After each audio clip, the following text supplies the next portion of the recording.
time to take apart the Alita dress so we can sew it back together and embroider it again.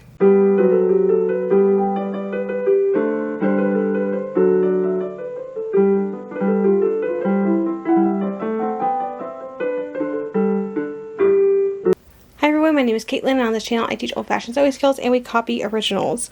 So I lost the beginning of the footage for this video, which is why we're already working on it and you don't see my face. But yeah, anyway. So we are working on a Beetle wing dress. We're not doing any embroidery today. That's going to be next month, so if you want to see the embroidery, definitely come back next month. Anyway, we'll just go back and see what I have to say with this particular project. Alright, taking this thing apart. I had to take a little bit of a break because I got to the point where I was, like, the next day I was going to take this apart, work on it, and I suddenly realized that I'm getting into the 1840s more this year, which means I'll have an 1840s corset. And this being 1850 to 1851, really should have a earlier corset than what I was going to fit this on, which is really my 1860s corset. So I had to take a break for a couple days on this to make my 1840s corset. So now I'm really curious whether it's going to fit me at all or not, because this 1840s corset gives me a totally different shape. And so I'll be very curious to see. I'm going to take it apart, and then when Rhett gets home we're going to do a quick fitting. I had to put laces into my 1840s corset first. But I figure if I take out all the trim, and I took out the top, what do we call this? Piping. I took out one sleeve in the piping. I had to do the other one. I'm going to take out the bottom piping as well. I'm going to put it on inside out and have my husband put me in it and see if we can't make this work as is. I was really kind of thinking I was going to have to recut the whole thing, and I might now that I'm doing a different corsets, but maybe I won't have to cut the whole thing out again. I have blocked all memory of making this thing from my memory. Like, I have no memory of making this or doing all this back stitching, which I don't like to back stitch, so that's probably why I blocked it from my memory. But it's nice because now I don't feel pain taking it all apart, because I don't even remember doing it. This really shouldn't be in this bronze color anyway. I was looking at originals and looking, you know, they look a little bronze. That's because they're gold and they were tarnished. So I have gold thread to redo all this, because that's what it would have looked like back in the 1850s. If it's in a really easy fix, I'll be able to do it in one evening, and then I can have it, you know, keep the corset on, easily put, you know, the bodice back on when it's completely done, and do our little ending spiel. Also, I made some very strange choices when sewing this together to begin with. First of all, I hand stitched this entire thing, which is fine. Like, that's actually great. But what I machine stitched was the piping. Like, I machine stitched that. Why on earth would that be the thing I machine stitched? And it's so odd because now I'm the opposite. Even on machine sewn garments, I'll still often hand sew my piping because I just feel like it looks better. But it's interesting that I made the choice to machine stitch that. We are going to have to probably recut piping. At the very least, I'm going to take it apart because this cord is way too thick. I'm going to want to cut this point a little bit deeper as well. Alright, we are now ready for our primary fitting. So, we're cutting a new one. I took the whole thing apart. It was going to be great. Figured if I need to refit something, it's going to be the waist, right? And that's really easy. I have darts. Turns out my bust is exactly like 1 inch too big. It is just too tight. If I lost an inch in the bust, it'd be perfect. But I'm going to make this dress now to fit me now. So we're cutting a whole new bodice. If it was in the waist, it's not a big deal. If it's in the shoulders too big or too small, I can fix that. The bust is hard to fit. Now I could probably use the same back and just recut the front, but I'm just going to recut the whole thing because at this point I might as well. Yeah. I don't have to recut the sleeves though, so that's nice. But at least this way it'll fit me.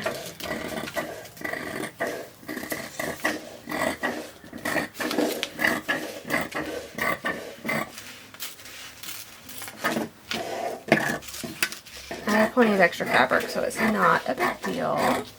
Because I even lost, like I recently lost an inch in my bust. So like back then, I guess I was a 42. And I was a 44 to a 45 for a couple of years. And now I'm back to 43.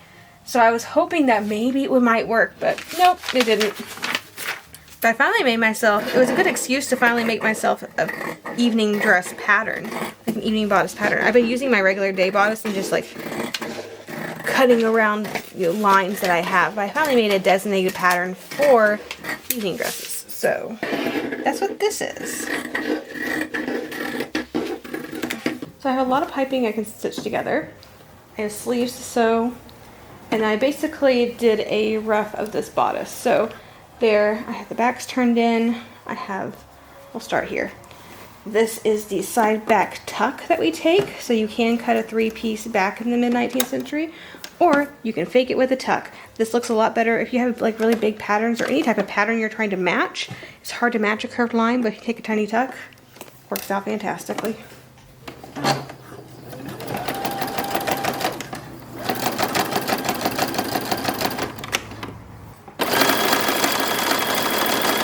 I think because we haven't done it in a while, what I'm going to do for the very back end of this is, instead of doing hooks and eyes, we're going to do the hand-done eyelets.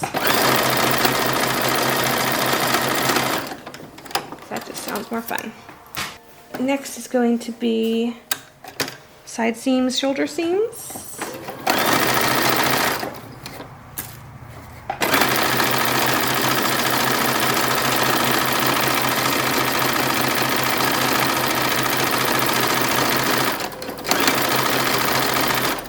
This video was supposed to go out an hour and a half ago. We had an issue with fitting because the corset that I needed for that, I had to make one because I realized I didn't have a late 1840s, early 1850s corset. So I made one, but then the boning didn't come in on time. It was supposed to. I even ordered, you know, priority shipping, and the company did not. They remembered everything else in my order, but not my boning. So this video is going out late because I could not do the fitting. So, yeah, it's okay though. It'll be out sometime today.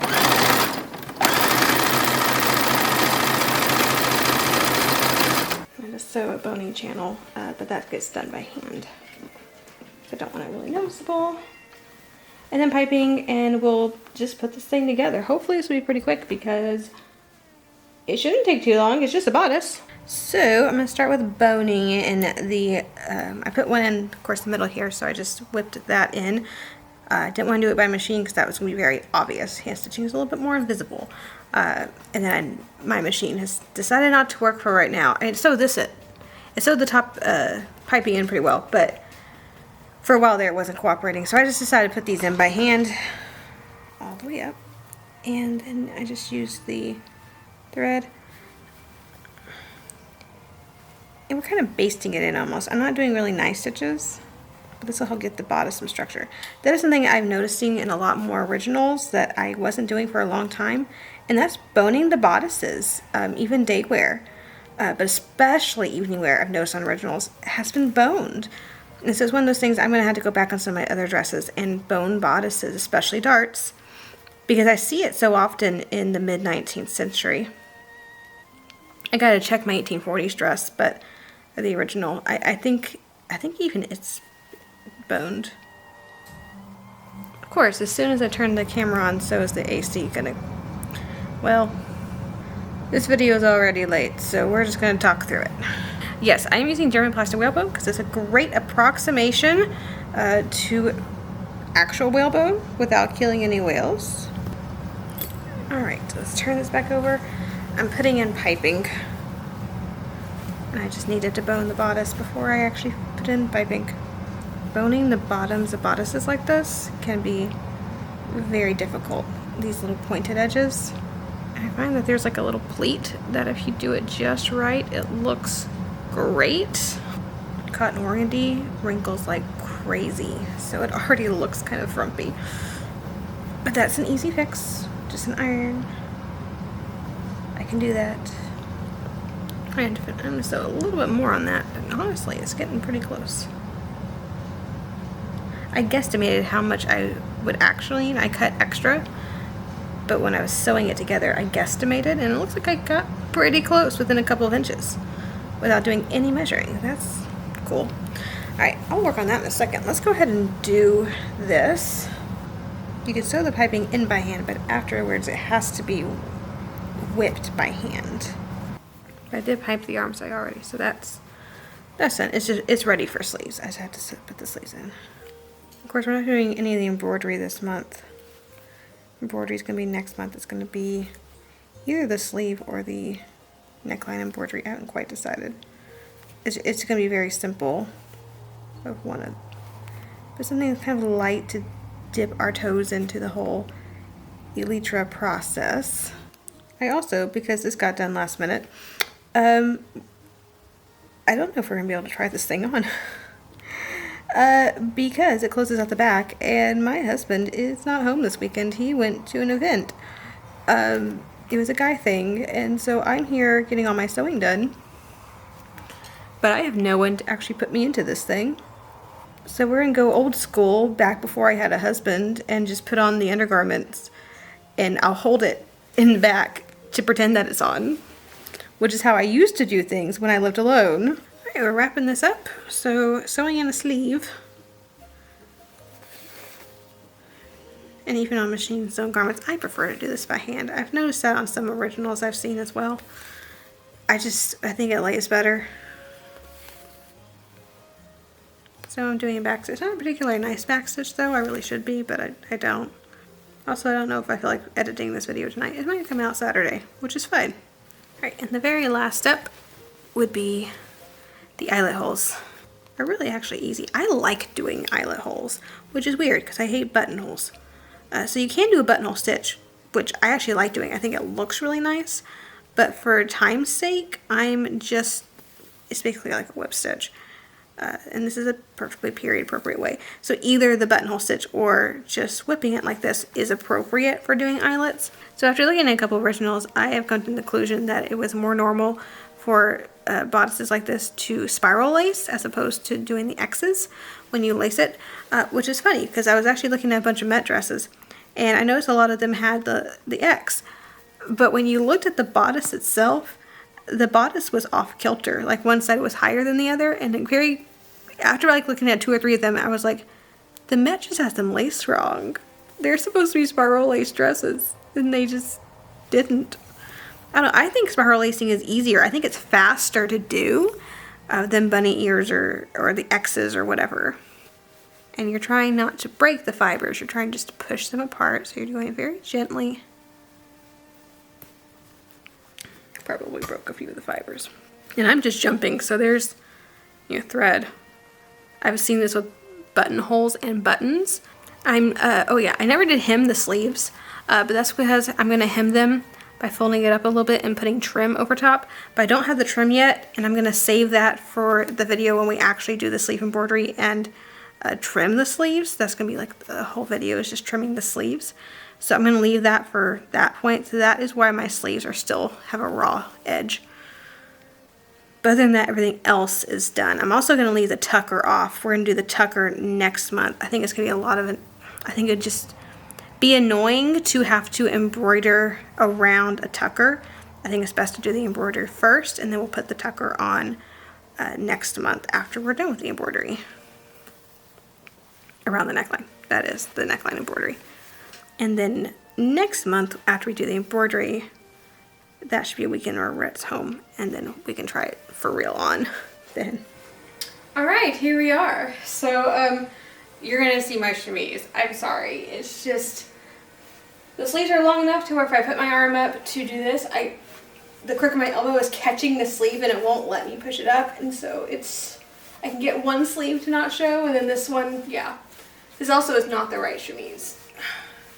Couldn't find the one that I wanted to wear, so we're going to see a chemise sleeve, and I apologize for that. So yeah, it is actually a functioning bodice now. It has dog hair all over it, and I have a black dog, which is not great when you're making a white evening gown. But I think I avoided any type of hair in between the 2 layers. I think so. I looked and I looked and I looked and I looked. So I think everything's on the outside, which means it can be brushed off. Again, sleeves are undone. But yeah, like it's gonna close in the back, but I don't have anyone to close it, especially because it is the ties or the lacing that's gonna have to be done by somebody else. But I'm happy with how the point comes through. A lot of people make their points too wide. I think it could have come in just a little bit more, but it looks overall pretty good. It's a good height for me. It probably could have gone, well, it'll sit more like this, which is low, but I'll have a tucker that's about 1 inch to 1.5 inches. So it'll go up right here, which is appropriate. So the goal is to see the hint of bosoms, but you don't want to be able to swipe your credit card down them. So that's the goal here, and I think we're just about where we can swipe a credit card here, which means 1 inch to 1.5 inches with that little lace tucker. Be perfect. Which I think, we're going to do when we do the sleeves or neckline, because, yeah, that's going to be annoying to have to embroider over that. I might do it next month after I do the embroidery here. I might as well put the tucker on, but yeah, other than that, looks great. It fits a whole lot better. I mean, this one, you could just, it was so tight. You could see every little bit over the corset and every little bump. And so having it just a tad bit looser is like 1 inch. Could I have worked with that one to piece it out in the shoulders and gotten it to where it would have looked good using the old bodice? Yes, I could have done that. But this is a very fancy evening dress. You usually don't see that type of extensive piecing on those types of dresses because those are more wealthier impressions. So because I had the fabric, I opted to make a new one. This is so sheer, it's going to show any type of piecing that you do, because anytime you have a little seam, there will be a darker line. Even, take this off for half a second. Here, I don't know if you can see it on camera, but because this comes out a little bit, there's a little bit of a shadow there, which is something that happens. But yeah, so there we are. We finally got it done. It's a day late, but that is okay. I'll just edit the video and it'll come out later today.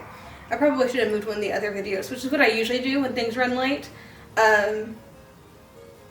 But it just seemed like a lot of work, and I thought I could get this done yesterday, and then I just ended up kind of working on it and then kind of messing around the house, and so things just kind of went the way they did. But it's fine.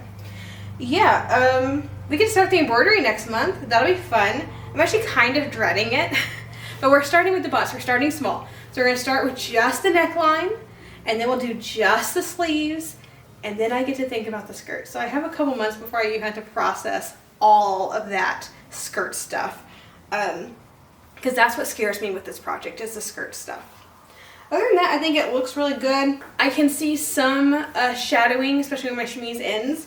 So I'm thinking I might need to wear a corset cover underneath this, which is fine. I don't mind wearing a petticoat body. Honestly, because this is an evening gown, I really should have a full petticoat body to wear under it anyway.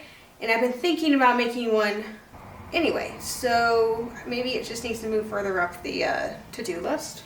Maybe at the end of this year we can make a nice petticoat body, which would go under this. In which case I probably didn't even need to line this thing, but you would really be able to see the darts and everything if I didn't line it. So I went ahead and lined it. It seems like some of the originals were lined, some of them weren't lined. I've looked at both. Both options seem to be pretty normal. I'd say lining is probably a little bit more common than unlining, so I did choose to line this one. But I think a full petticoat body where there's no waist seam, or there's no nothing, because this dress is so sheer, is going to just smooth out the whole torso. That's just going to have to be something that I'm going to have to work on, but that's not too terrible. I say petticoat body. It's a petticoat dress. Like, petticoat body is just the bodice part. We call it a corset cover. That term isn't until the 1860s. So the period correct term for a corset cover in the early 1850s and 1840s and even 1830s would be petticoat body. So a bodice, petticoat bodice, body. That's why we call it a petticoat body. But and this is the time period where you can have petticoat bodies attached to skirts, and so it's like a one-piece dress petticoat type thing. And then, so that's what I'm talking about. It's not actually a petticoat body we'll be making. We're making a petticoat with a body. That's the term. Petticoat with a body would be the term for what I'm making. I think that's actually what the Workwoman's Guide calls it. So petticoat, skirt, petticoat body, corset cover, petticoat with a body, full like dress type petticoat thing. That's what we're going to be making. Just because I think it just will look a whole lot better with especially the sheerness of this fabric and all that. But I think we did pretty well. Took me less than a day to put together, so that's always really nice. And I'm happy to have another ball gown that has the lacing, because I love lacing myself into gowns. Well, I don't lace it. I like being laced into gowns. I think the effect is really pretty, and I just need to make sure I have white silk ribbon. I'm pretty sure I do. Pretty sure I do.